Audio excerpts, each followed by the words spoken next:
So I'm Leanne Burke. I am a clinical professor in the School of Nursing and Director of Teaching Excellence and Innovation. And I've been working with Cassidy and the Anteater Virtues Project. And I'm going to tell you a little bit about how that got started. And I'm going to let Cassidy take some of the details and tell you a little bit more about that. So we'll talk to you about a little bit about our nursing education, because as I've gathered, there's 3 nurses in the room and that's all. So I'll tell you a little bit about what that's like, because I think that's a little different.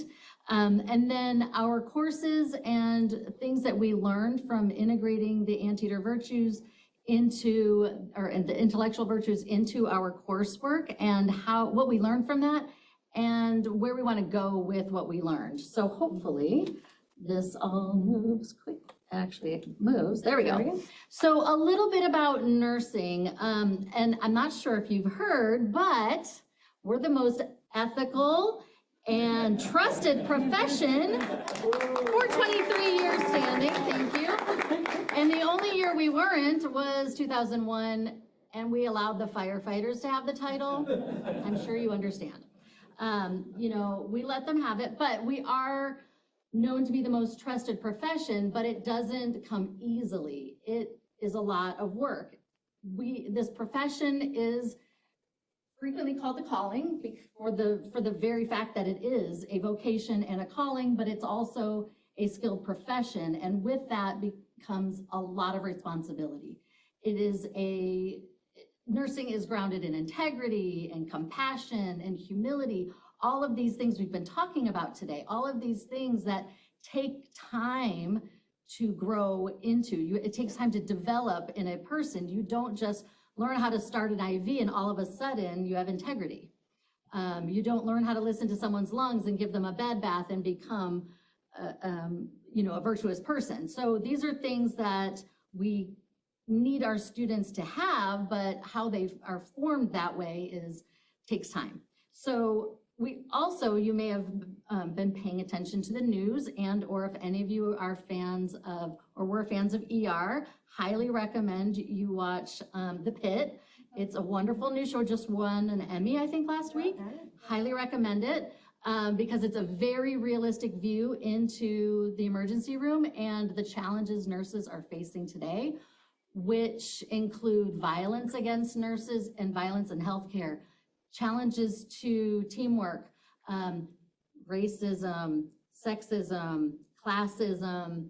There's so many challenges, ethical dilemmas, life and death situations, end of life conversations that nurses are challenged with each and every day. So there's decisions that our students have to make, and they need to start making them from day one. They need to start recognizing where they stand and who they are as people as they start to learn about the day-to-day, the skills that they need to have to do the job. So it's more than just a job of caring for people and the people who have the disorder or the healthcare issue or the problem that they need care for, but also they need to know how they feel and where they stand. So they need to have virtues. So what our challenge is in education is that we have students that come from so many different backgrounds. So in our School of Nursing, for our pre-licensure, which is the students who we are training to be registered nurses, we have 2 different programs. One is a traditional undergraduate. We have freshman entry, so straight out of high school, freshman entry students that come to us. We have transfer from community college. We also have change of major students. So that's 3 different entry points into our pre-licensure undergraduate. We also have a pre-licensure master's entry program, which these are graduate students that have a bachelor's degree in something else. That could have been they graduated in May, they start with us, or they graduated however long ago they wanted. I've had students in their 50s and 60s, raised all their family members, all their children, and now I finally get to do what I want to do. I've had lawyers, I've had financial advisors, I've had EMTs, firefighters. We've had people from all walks of life come to that program. So as you can see in our classroom, it's a very diverse group of students, not just diverse in their backgrounds and in their educational backgrounds, but in their socioeconomic backgrounds, in their political backgrounds, in their moral upbringings, in their every way possible. We have students from diverse backgrounds in every way you can imagine. And so they come to us with varying degrees of the foundation and their ethical awareness and moral development. And so we have all of them, like a melting pot, in our classroom, and they all need to be prepared from day one to be faced with these challenging situations. So our opportunity is that we can provide them with situations that we can educate them to be prepared for those, yet we know they all come from different places and have different degrees of education in that area, and they come to us in that. So what we need to do in our classes and in our labs, thankfully, we have very interactive spaces, lots and lots of interaction, 12-hour clinical shifts in the hospital, very small class sizes. We have lab sections and things like that. So we have a lot of high touch, high interaction, all of that. And we're very good at active learning. So we have a lot of that, but we do need to emphasize in our classrooms that while they're going through from day one, we need to start to develop these skills in integrity and really think about that the patients that they're going to be taking care of are having, are undergoing the most vulnerable time of their life. Like our dean said, we are doing for them in public what they would only do for themselves in private. You would not be doing that. And our students are faced with challenges that they may need to make decisions. And in school, Cassidy and I might be right there with them, the voice in their ear saying, yeah, you need to do the right thing. Did you check date of birth? Did you check their name? Did you give them the right medication? Did you check their lab value? Did you do the right thing? That's great. We're there all through school doing that. The minute they walk out of the door past their NCLEX, nobody's watching.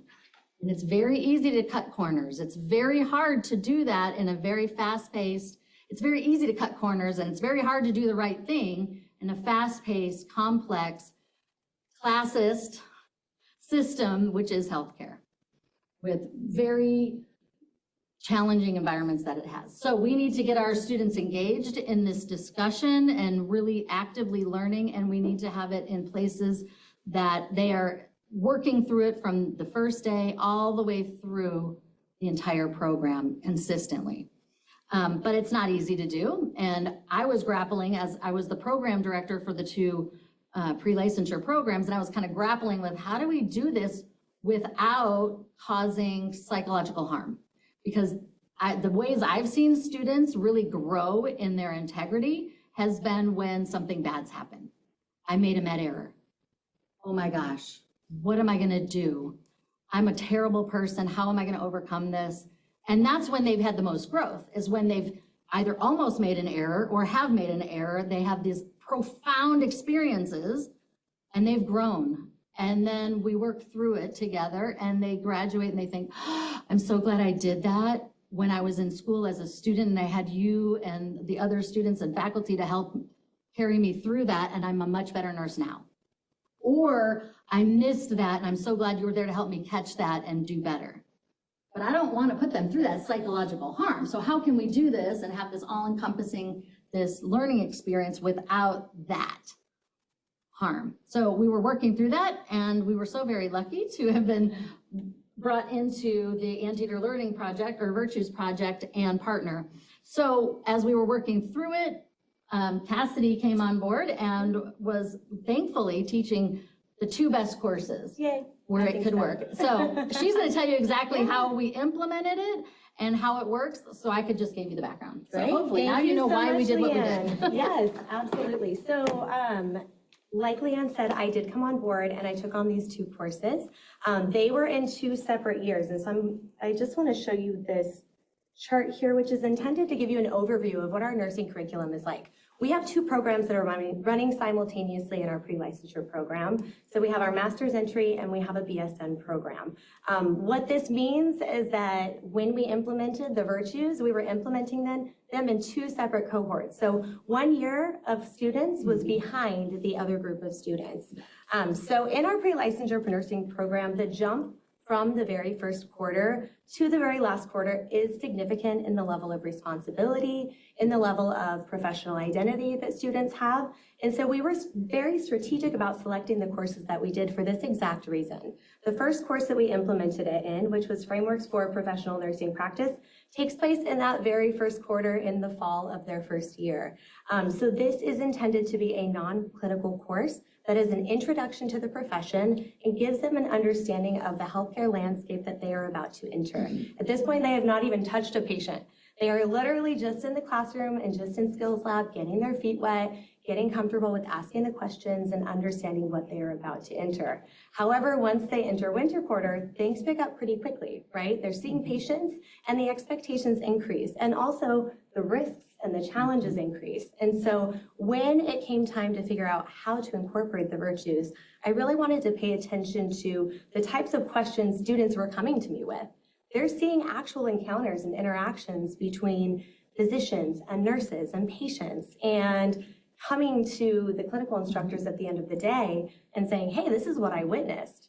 And by providing the Anteater Virtues curriculum, we were able to give them a foundation and language of what they were seeing and how it was unfolding, and start to have these conversations early so that they weren't just feeling conflicted about what they were witnessing, but they were able to see an actual actionable approach to each of these virtues, or in this case, vices. So in this course, this frameworks course, their signature assignment is producing a paper. It's a writing course. So they're producing a paper related to an ethical scenario. So students engage in a quarter-long dialogue around some sort of healthcare situation, and they start to learn the language of ethics. And because of this concept that they are weaving through their entire education within this course, I decided to focus on the vices.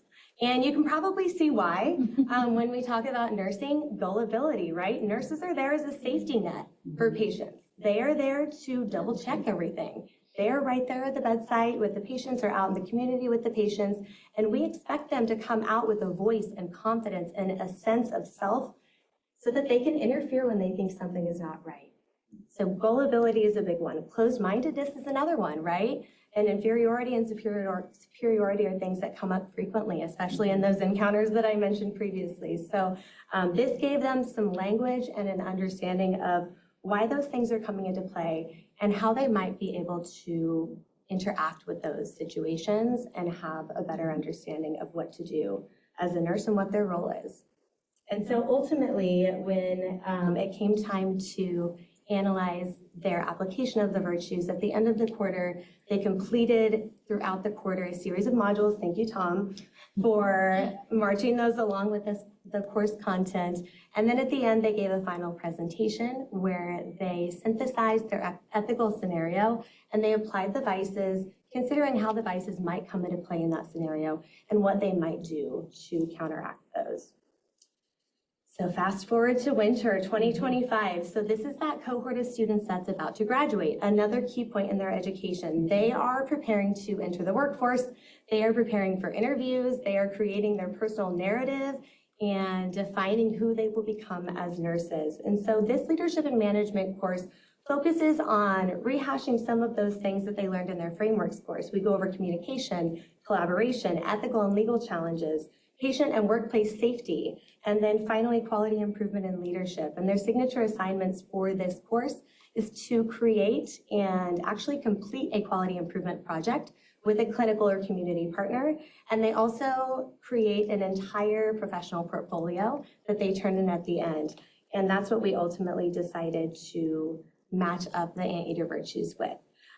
So when we implemented the virtues in this course, we actually implemented the very first Anteater Virtues capstone project, which is still something that I plan to work on every year and continue to modify, but we were really excited about this opportunity for students because, like I mentioned, they are about to enter the workforce. They are figuring out who they're going to be and how the virtues will interact with their nursing practice and what that can really look like. And so we created the capstone project in the form of something we titled the Intellectual Virtues Statement. This was a part of their portfolio, and now that I'm thinking about it, I wish I would have taken a snapshot so you could actually see it in one of their portfolios. But they were really beautifully written statements where students were expected to synthesize what they had learned from the virtues modules that we assigned them, and then ultimately consider, how do these apply to my nursing practice? How might this impact how I approach different situations? And I will show you in just a minute an example of this. And I wish I had my notes here because I actually had a longer version of this that I wanted to pull out. But in the interest of lunch, to share this. Yes, we did get permission. So this is pulled from a student's intellectual virtues statement. And in this, the student wrote, "I will demonstrate integrity by always being honest with my patients, even when it is challenging, advocating for their rights, and holding myself to a high standard in my practice." The student also explored some other elements of how they will continue to grow as an intellectual and how they will support their patient and see their patient holistically. And I think that the way that they were able to synthesize all of that was really powerful and demonstrated their understanding of what the virtues are, but also a further understanding from just what their clinical experience is, taking it a step farther and deciding, who am I as an individual in this nursing landscape? All right. So the fun part, lessons learned and future directions. So this was our very first year, as you know, rolling out the Anteater virtues in our nursing curriculum. So that did not come without its challenges. As I mentioned right off the bat, we were implementing these in 2 different cohorts at 2 different points in time. And so our Anteater virtues capstone project, unfortunately, was not able to be at the level that I would have liked it to be. Ideally, this would be an advanced Anteater virtues capstone project, but because the students had not previously had any foundation of the virtues, we spent some time catching them up. And so part of their modules that they needed to complete to create their intellectual virtue statement, exactly, needed to provide them with some of the baseline. And so, so really, I think it was more 50-50 in terms of the foundational modules and then the advanced modules. However, in the future, we are really excited to have the opportunity for my students who were in frameworks last year to be entering leadership this year, so we can see how we can craft this around a cohort of students who already have an understanding of what they're working with. In addition, we do plan to maintain our partnership with the Anteater Virtues Project. I think you are both very aware of that. So thank you for all of your support leading up to this point and in the future. And also, especially after today and some of the conversations we had, we were really excited to explore some ways to measure our student outcomes and also to figure out how we can support our faculty in their role at modeling these intellectual virtues. I had some ideas for this slide. Yeah, right? And so something that we've considered in a different course that I teach, which is maternity and women's healthcare, which I inherited from Leanne, we have the students engage in a bioethical discussion where they discuss some of the challenging concepts that are coming up in maternal and child health, which is very much at the forefront of everything. I'm not going to go down that rabbit hole, but as you can see, there's a lot to unpack there. And so we've considered potentially doing a qualitative analysis of this discussion because we have years of data with this information. Post-clinical journals are also really common in nursing clinical education as students are reflecting on the things that they're seeing in clinical, unpacking that and determining what they took away. And so this is also another opportunity. We are also excited to continue to engage in partnerships with those of you who are out there spreading the virtues around campus. We've already started that. I believe it was with School of Pharmacy. So I think, there's so much we can learn from one another. So why reinvent the wheel if we can share ideas, right? And then, of course, we're very excited to continue our ongoing evaluation of our own implementation approaches at the School of Nursing. We've already been playing around with the idea of doing a College of Health Sciences mock ethics committee as a way for students to engage in this in a psychologically safe environment.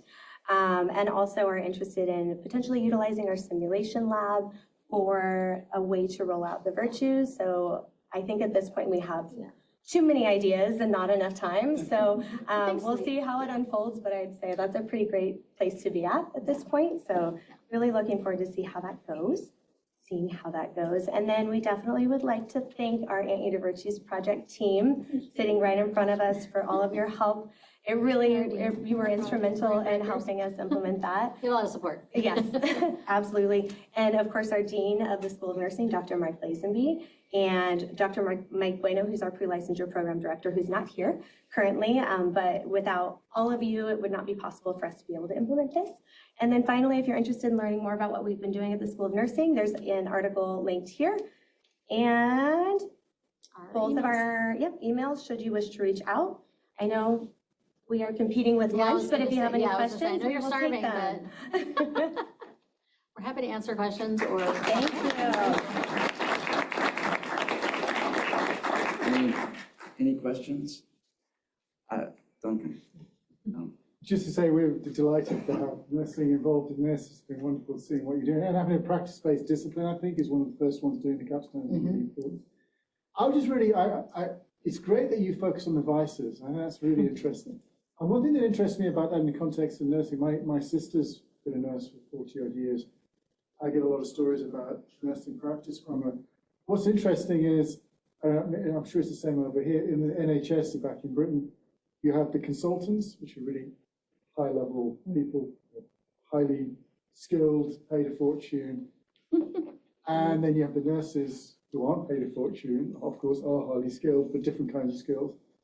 And what you have is a weird interplay between them. And what's interesting is, as my sister will tell you these stories, basically what they're doing is they're identifying certain consultants as being basically having intellectual vices. And you can see how this happens. You know, they're kind of like gods within the healthcare system.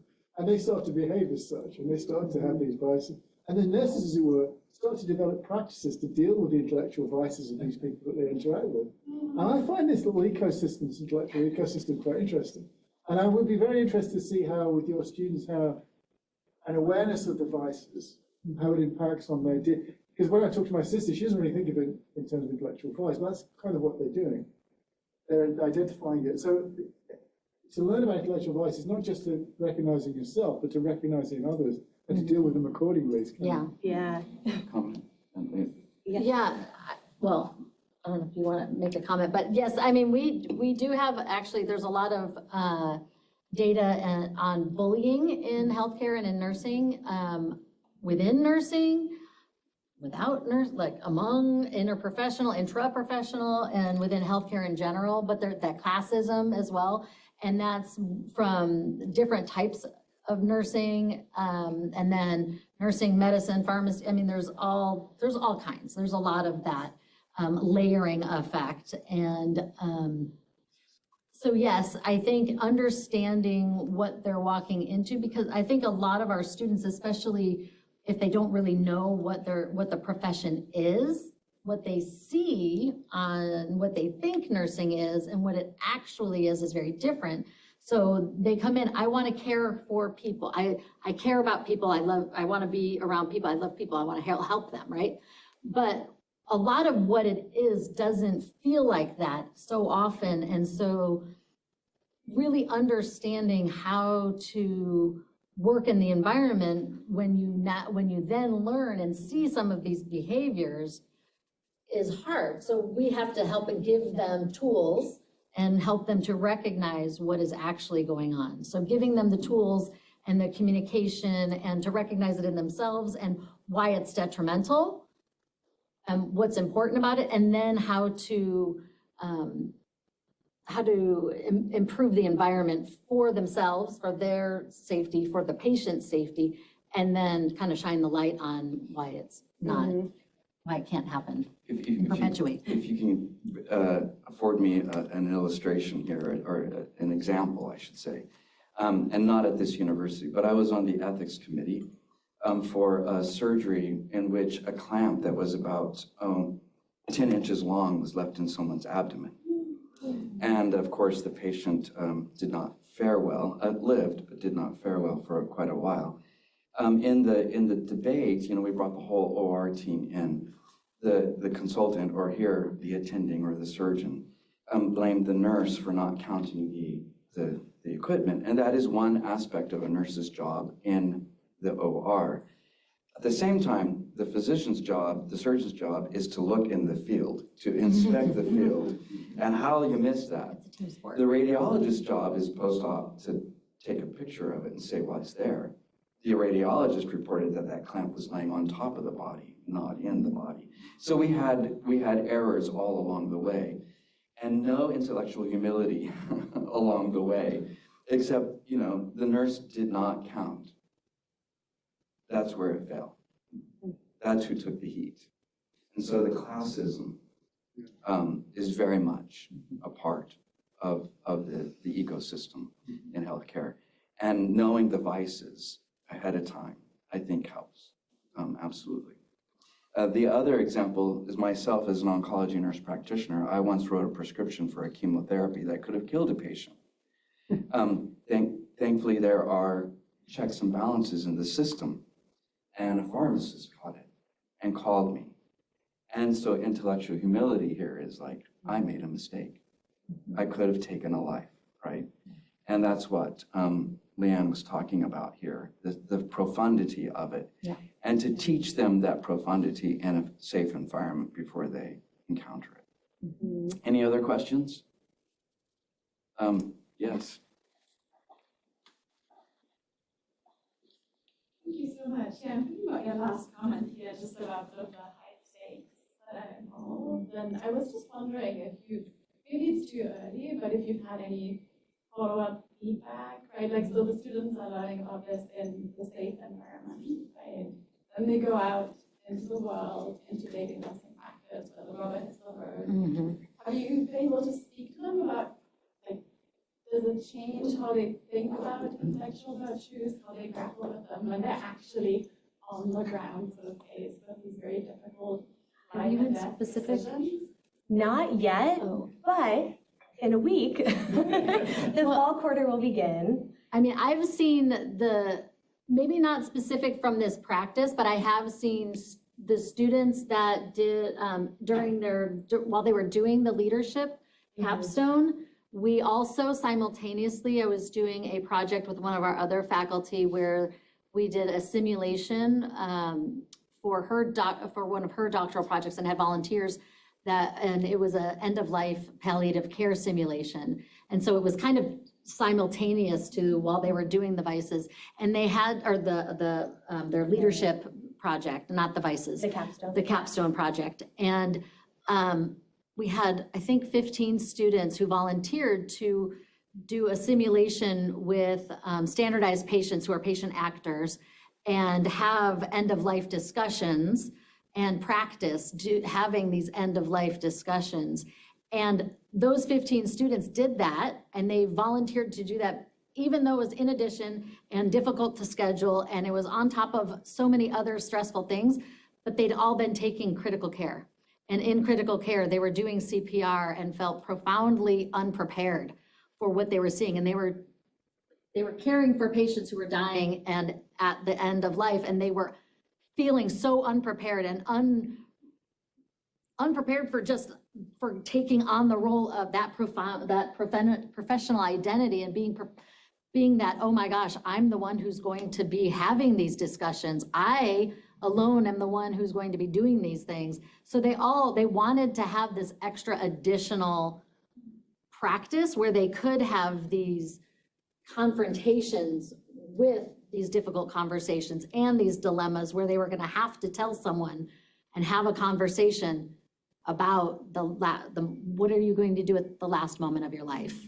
Even though your daughter is saying it's not happening, it's going to happen. How can we do this? You know, these are challenging discussions. Maybe it wasn't an ethical dilemma, but it was a very challenging conversation. And they've been seeing them every single day and facing them in their clinical. And so they volunteered to do it. And actually many of the students completely changed how they did beautifully. One student, I was like, wow, you changed your whole trajectory in your career now, because now I know where you're blessed to be, like you are called to be this kind of a nurse from seeing that. So. I just want to say like how inspired I am by this, and partly want to help us At LMU, again, as I mentioned, we're trying to steal what's going on here at Irvine. And somehow some weirdo philosophers convinced you guys to think that this was a cool thing to do. And partly what I know is how did that go? Because we want to be able to do that, get wide uptake, and we don't have nursing, but we do have a lot of health sciences and pre-med folks, and like how can we inspire them to, because what you guys are doing with this seems exactly right. I would just be thrilled to see this happening at LMU. I think it was an hour and a half coffee. I think it was just a coffee. I'm easy. I'm great. I need to be part of it. Oh, perfect. It was coffee on a sunny day in Irvine. Well, when we collect some data, we'll come give it. Okay, who's analyzing our data? Yeah. Thank you, Thank you so much. Leanne. And I should also We say, do have a lot of passion. Leanne is director of the school's Center for Excellence in Nursing Education. So we've carved out the space for this to happen and then to actually do a study once we have enough participation. We just need money. So you got money, I got energy, let's go. Thank you all very much and enjoy lunch.